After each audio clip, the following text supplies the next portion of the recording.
my wife and I are watching a show called Love is Blind. It's ridiculous, absurd, totally contrived, and fascinating. These couples meet each other without seeing each other. The game is to get married within 6 to 8 weeks or so of even meeting each other for the first time. Again, it's totally ridiculous. There's all this unnecessary pressure, but it's also a fascinating study in human relationships, in psychology. And this woman said something to a man in the reunion episode, the last episode. She said, "I am light years ahead of you emotionally."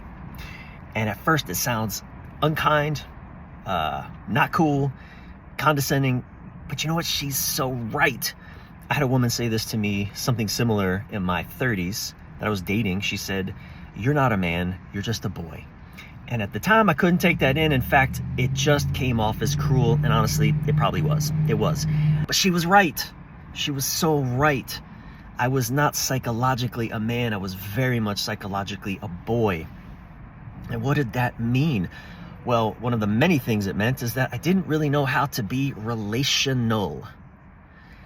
Terry Real says the original wound in men is disconnection. We are disconnected from our bodies, our feelings, emotions at a young age. How then are we going to connect as adults to another human being, right? To another, let's just say, woman, intimately, romantically, relationally? We can't. We don't know how. We don't know how to be relational.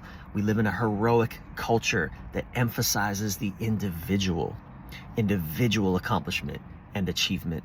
The hero only needs a dragon to slay, some obstacle to overcome, someone, something to save, a treasure, a damsel to rescue. The hero doesn't actually need anybody else except as a foil for his own elevation. So, until we men learn how to be relational, and that being relational is not a weakness, but it is a strength, our relationships are going to continue to suffer. And one of the things that brings men into being relational, and I'm telling you my story, is when women stop being in relationship to men that are not being relational, that are demonstrating non-relational behavior. Because then we have no choice. If we want to be in a relationship, we got to learn how to be relational. Anyway, that's what I'm thinking about right now. What's that bring up for you? Curious. Share your thoughts.